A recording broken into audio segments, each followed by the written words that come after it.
Jai Shri Caitanya Jai Nityananda Jai Advaita Chanda Jaya Gora Bhakta Vrinda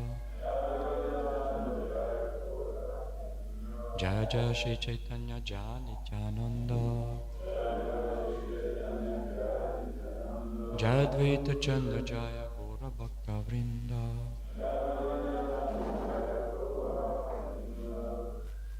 Reading from Sri Caitanya Caritamrita, verse Adya Lila, chapter 17, verse 158. The chapter is called Pastimes of the Lord in His Youth.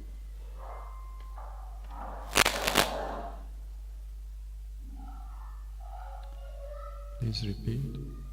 Tomara vedete ace govata revani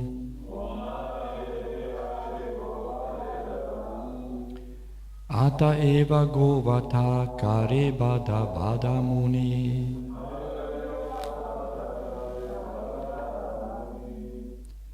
Tomara vedete ace govade ravani Ata eva govata karibada vadamuni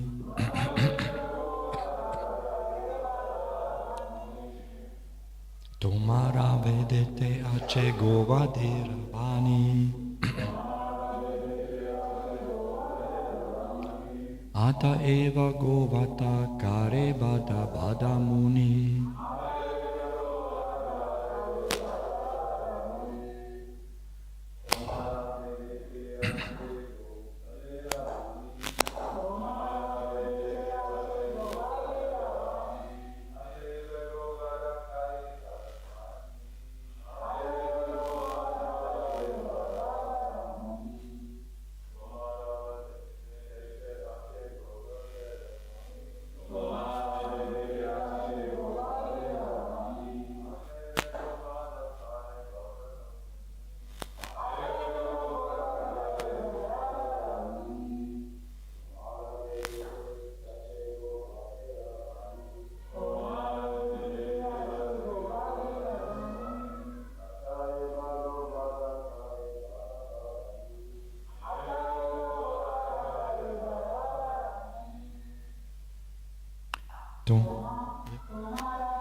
Tomara vedete in your Vedic literatures, Ache, there is, Govadera, for cow killing, Vani, injunction, Ata eva, therefore, Govadha, cow killing, Kare, thus, Bada Bada, very, very great. Muni, sages. Translation by Srila Prabhupada. As a learned scholar, the Kazi challenged Chaitanya Mahaprabhu. Quote, in your Vedic scriptures, there is an injunction for killing a cow. On the strength of this injunction, great sages perform sacrifices involving cow killing. Please repeat. As a learned scholar, the Kazi challenged Chaitanya Mahaprabhu. In your Vedic scriptures, there's an injunction for killing a cow. On the strength of this injunction, great sages perform sacrifices involving cow killing. There's no purport, so I keep reading. Prabhu kahe vede ka Govada Nisheda Ata Eva Hindu Matra Nakare Govada. Translation. Refuting the Qazi's statement, the Lord immediately replied, the Vedas clearly enjoin that cows should not be killed. Therefore, any Hindu, whoever he may be, does not indulge in cow killing. I repeat the verse again. Refuting the Qazi's statement, the Lord immediately replied, the Vedas clearly enjoin that cows should not be killed. Therefore, any Hindu, whoever he may be, does not indulge in cow killing. Purport by Srila Prabhupada. In the Vedic scriptures, there are concessions for meat eaters. It is said that if one wants to eat meat, he should kill a goat before the goddess Kali, then eat its meat. Meat eaters are not allowed to purchase meat or flesh from a market or slaughterhouse. There are no sanctions for maintaining regular slaughterhouses to satisfy the tongues of meat eaters. As far as cow killing is concerned, it is completely forbidden. Since the cow is considered a mother, how could the Vedas allow cow killing? Sri Caitanya Mahaprabhu pointed out that the Qazi's statement was faulty. In Bhagavad Gita, there's a clear injunction that cows should be protected. Krishi Goraksha Vanijyam Vaishya Karma Sabhavajam. The duty of Vaishyas is to produce agricultural products, trade, and give protection to cows. That is Bhagavad Gita, chapter 18, verse 44. Therefore, it is a false statement that the Vedic scriptures contain injunctions permitting cow killing. So,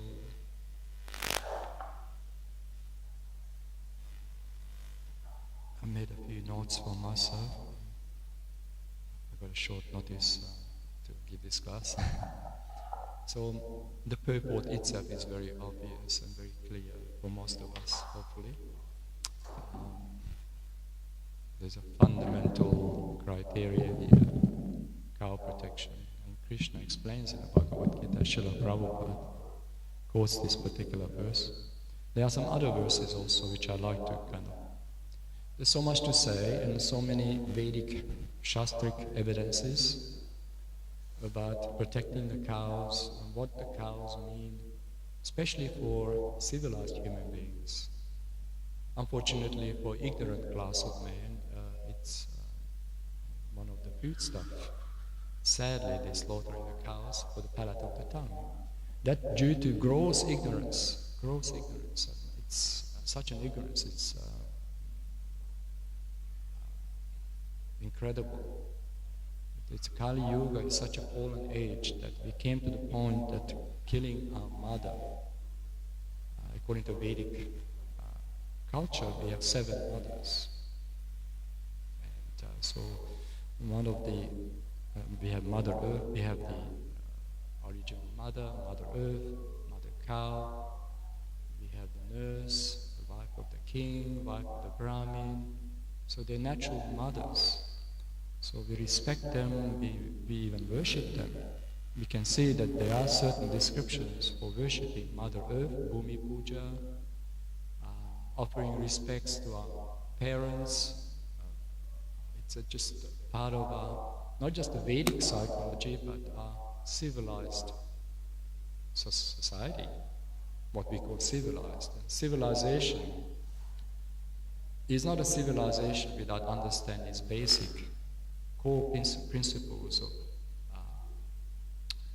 respecting a mother. So modern civilizations, what we call civilizations, are really uncivilized. It's not really civilized. And when one indulges in gross simple activities just to gratify one's tongue, then he dismisses, neglects any other injunctions. Naturally, the consequences are very heavy. We can see so much suffering going on in many different levels. And so I put something together here, a few verses I selected, why it is so important to, especially for our preaching work, to explain it to people inquiring about Vedic culture, why we're having this Vaishnava Siddhanta, Vaishnava philosophy, and what we're trying to do and what we're trying to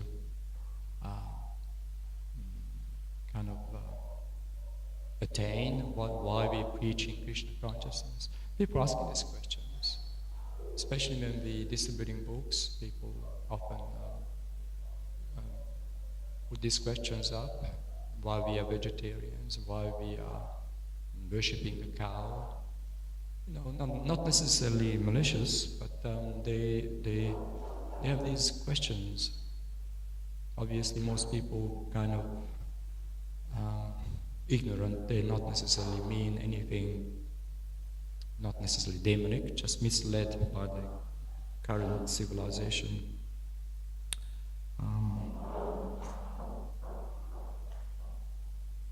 So this chapter, as we read the previous verses and the following verses after this, a very interesting dialogue between Lord Caitanya Mahaprabhu and Kazi, and how Kazi trying to challenge the Vedic principles, and how Caitanya Mahaprabhu refuting Kazi's statements.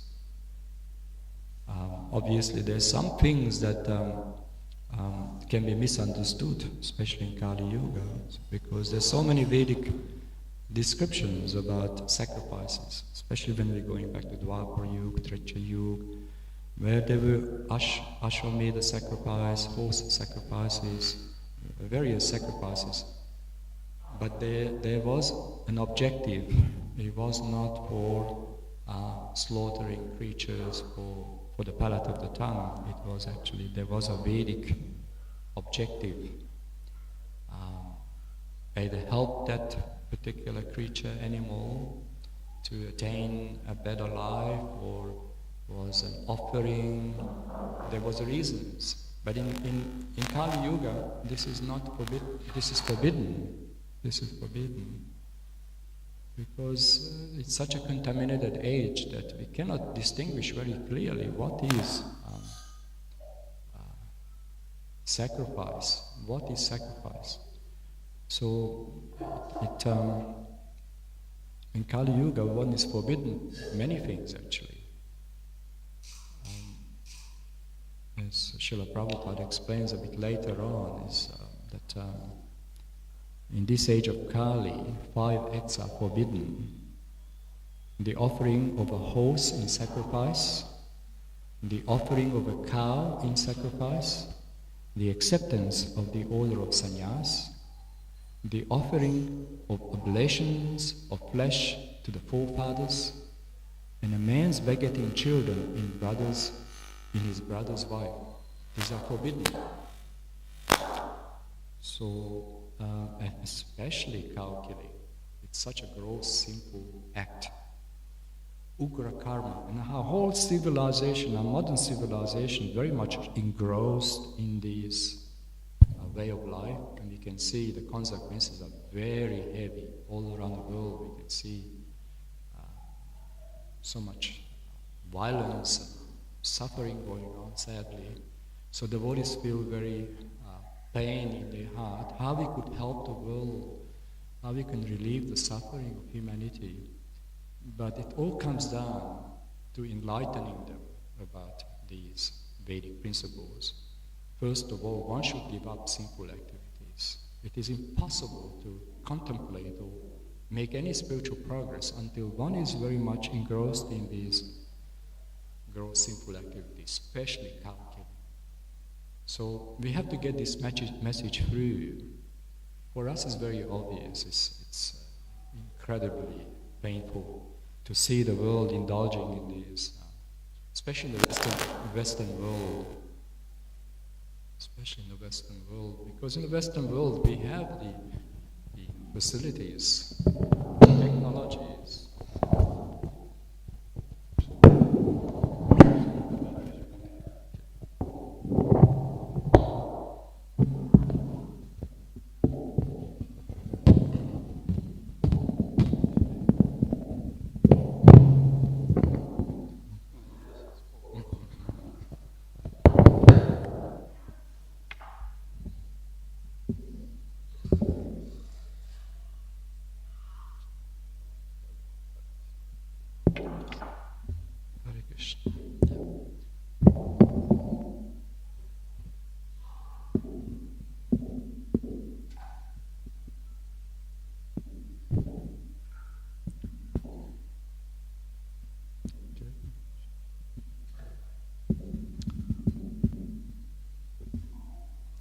So I made a few points here just to support this short purport. Srila Prabhupada's, obviously the Prabhupada's purports are very clear and so much to say, but there's complementing, supporting verses in different parts of the Vedas.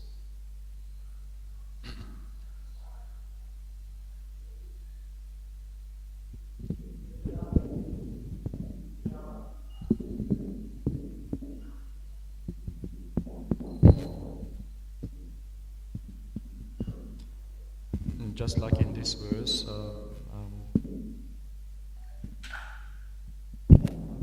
this verse comes from an important dialogue between Sri Caitanya Mahaprabhu and a Muslim Qazi, where the Qazi argued that the Vedic scriptures permit animal slaughter. Sri Chaitanya Mahaprabhu refuted this claim, asserting that the Vedas explicitly prohibit cow killing. The purport provides a deeper understanding of the Vedic view on this matter, emphasizing sanctity of the cow and the prohibition of its slaughter. The Vedas prohibit cow killing because a cow is revered as a mother. She provides milk, which is essential for human sustenance, and thus she is accorded a status of respect and protection. Srila Prabhupada explains that cow protection is integral to Vedic culture. It is an obligation for every Hindu to uphold this principle.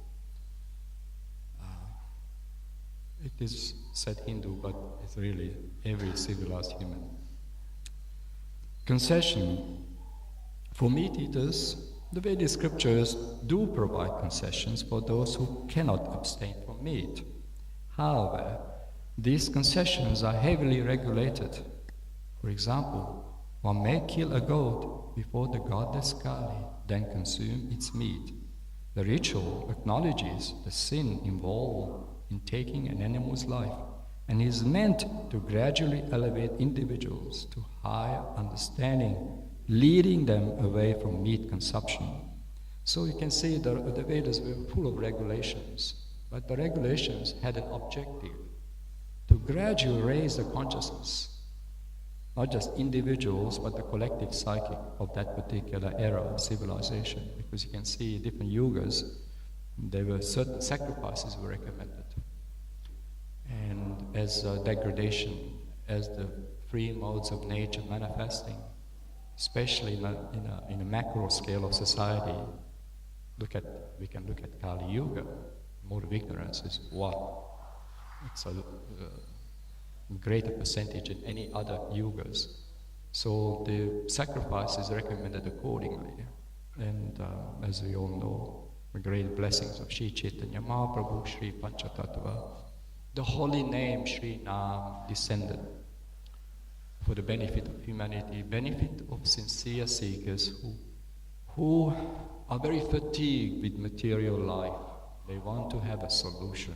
And there are many people out there, we just have to be there for them, facilitate them, encourage them to take a book, come to the temple, have the association of Vaishnavas and hear about Siddhanta, hear about the principles of Vedic culture and how to become actually a civilized human being.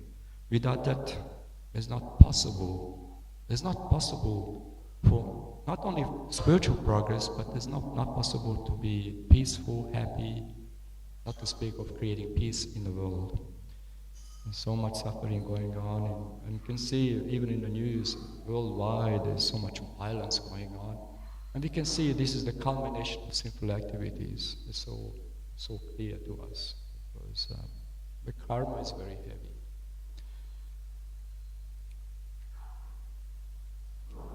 There's no provision in the Vedas for the establishment of slaughterhouses. So in Vedic times there was no such a thing as established slaughterhouses. There were regulations for meat eaters, as Srila Prabhupada also explains. There were some other creatures, other animals could be sacrificed, but then the person had to be aware of the sin, the magnitude of the sin, because there's no question of violence against other sentient beings. We have no permission. And if it does, if one is addicted to these rajasic, tamasic eating habits, then one may be permitted to do certain things, but never the cow. Never the cow. There's no such a thing, cow killing.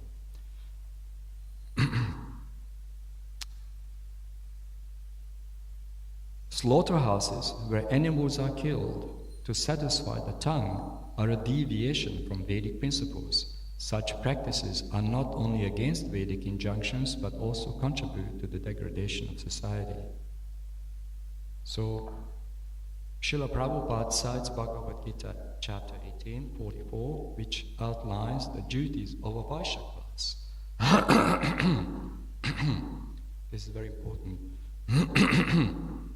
Srila Prabhupada, as we all know, reading his purports and listen to his classes, emphasizing the Varna ashram system, gradually, as devotees we should be conscious of it and work for it, work towards it, because the Varna ashram society is a very scientific, Daivi Varnashram, conscious progress, where we can, number one, cow protection, protecting Brahmanas, protecting the mothers, and it's all protection. Namo Brahmanya Go Brahmana Hitai Charagadita, which outlines the duties of a Vaishya class. Krishi Goraksha Vanijyam Vaishya Karma Swabhavajam. Farming, cow protection, and trade are the natural duties of Vaishyas. This verse emphasizes that cow protection is a core responsibility in Vedic society, illustrating that cow killing is very sinful according to Vedic principle.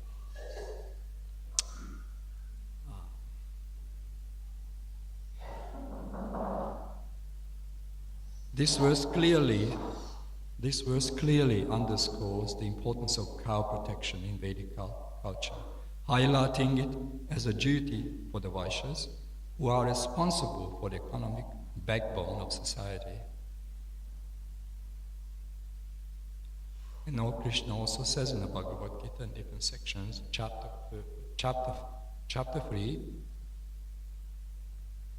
verse 13, Yagna Shishasti Shinaha Santu Muchanti Sarva Kiyabishai Ujante Tad Akham Papa Ye Pachanti Atma Karanat. Translation. The devotees of the Lord are released from all kinds of sins because they eat food which is offered first for sacrifice. Others who prepare food for personal sense enjoyment verily eat only sin. So Krishna makes it very clear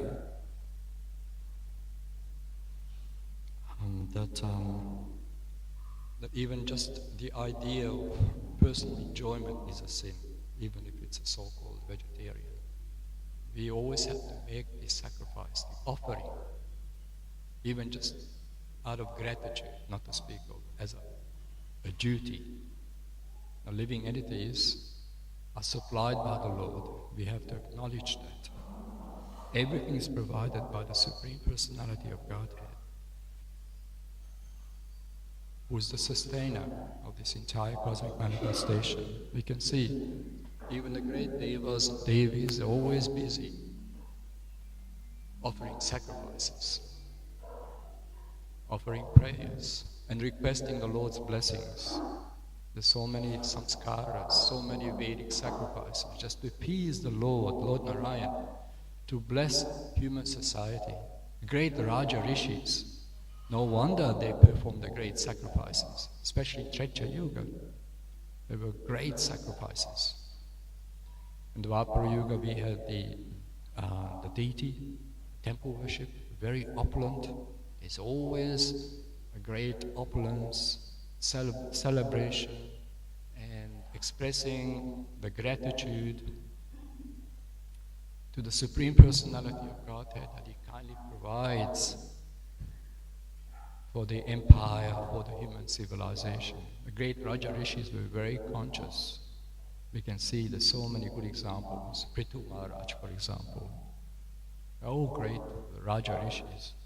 In the Vedas are many classics showing ultimately Ramaraj, Lord Ramachandra, established the Varna Ashram. In Satya Yuga, there was no such a thing as a Varna Ashram. Everyone was in a mode of goodness. Treta Yuga, the lower modes are manifesting. There were clear distinction between Raja, Tama, Sattva. So the Brahmanas, the intellectual class, the guardians of Vedic knowledge, mode of goodness, purity of consciousness, saintliness, as Krishna explains in the Bhagavad Gita, qualities of a Brahmana, see all the beautiful qualities, the ideals of human society, they were obviously manifesting, and then the Vaishya class, also the Kshatriya class manifesting. So the Lord Ramachandra, actually from that era, chapter 1, Canto 1, chapter 17, verse